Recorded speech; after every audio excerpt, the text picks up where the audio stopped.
اللہ یا اللہ یا اللہ یا اللہ۔ یہ دل کیسے سنورے؟ اس دل کے اندر بہت دنیا بسی ہوئی ہے، مال کی محبت، اولاد کی محبت، بیوی کی محبت، پتہ نہیں کسی دوست کی محبت، یہ محبت، کتنی محبتیں ہیں جو اس دل میں بسی ہوئی ہیں، ان کو نکالنا پڑے گا۔ جب یہ محبتیں دل سے نکل جائیں گی نا اور دل بالکل خالی ہو جائے گا تو یہ دل بالکل صاف ہو جائے گا۔ لیکن ان محبتوں کو کیسے نکالیں؟ اس کا طریقہ یہ ہے کہ اللہ کا ذکر کثرت کے ساتھ کرے۔ دل میں جتنی غیر کی محبتیں ہوتی ہیں نا، ماں سوا کی محبتیں ہوتی ہیں، سب نکل جاتی ہیں۔ چنانچہ مفسرین نے ایک عجیب نقطہ لکھا ہے۔ حضرت اقبال تھانوی رحمۃ اللہ اپنی تفسیر بیان القرآن میں لکھتے ہیں کہ قرآن مجید کی ایک آیت ہے، ان الملوک اذا دخلوا قریۃ افسدوها وجعلوا اعزۃ اہلها اذلہ۔ ملکہ بلقیس کو جب سلیمان السلام کا پیغام پہنچا تو اس نے اپنے MNA جو تھے ان سے مشورہ کیا کہ مجھے کیا کرنا چاہیے، تو انہوں نے جواب دیا، فانظری ماذا تأمرین، ملکہ صاحبہ قدم بڑھائیے، ہم تمہارے ساتھ ہیں۔ یہ پرانی رسم ہے، مگر وہ سمجھدار عورت تھی۔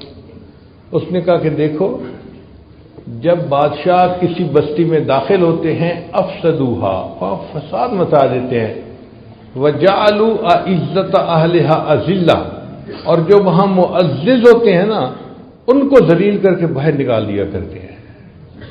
تو میں سلیمان السلام سے لڑائی نہیں کروں گی، میں خود جاؤں گی اور دیکھوں گی کہ وہ کس حال میں ہے۔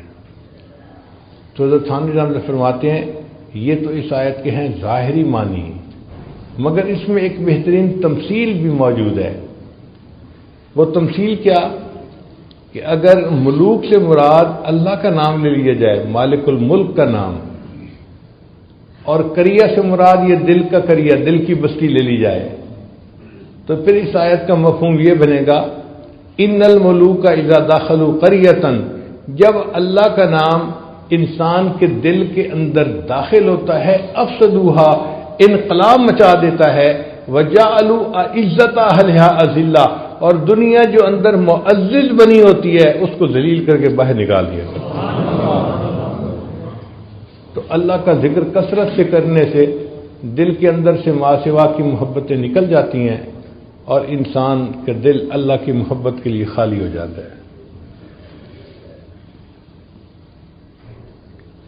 چنانچہ حضرت اقدس تھانوی رحمۃ اللہ کے خلیفہ تھے حضرت خواجہ مجذوب رحمۃ اللہ علیہ، انہوں نے ایک شعر کہا، وہ حضرت تھانوی رحمۃ اللہ کو اتنا پسند آیا کہ فرمایا، اگر میں صاحب استطاعت ہوتا تو 1,00,000 روپیہ اس شعر کے کہنے والے کو انعام کے طور پہ دے دیتا۔ یہ وہ زمانہ تھا جب استاد کی تنخواہ 2 روپے اور 3 روپے ہوتی تھی۔ آپ سوچئے جب 2 روپے اور 3 روپے مہینے کی تنخواہ ہو تو 1,00,000 روپے کی کیا قیمت ہوگی۔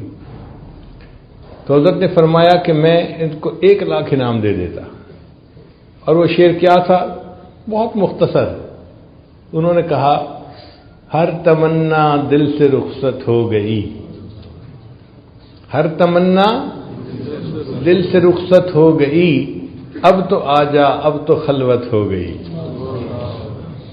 تو اللہ یہی چاہتے ہیں کہ میرا بندہ خلوت پیدا کر لے اپنے دل میں، پھر میں اس کے دل میں اپنا بسیرا کر لوں گا۔ ہم بیت اللہ کو بیت اللہ کیوں کہتے ہیں؟ کیا اللہ تعالیٰ وہاں رہتے ہیں؟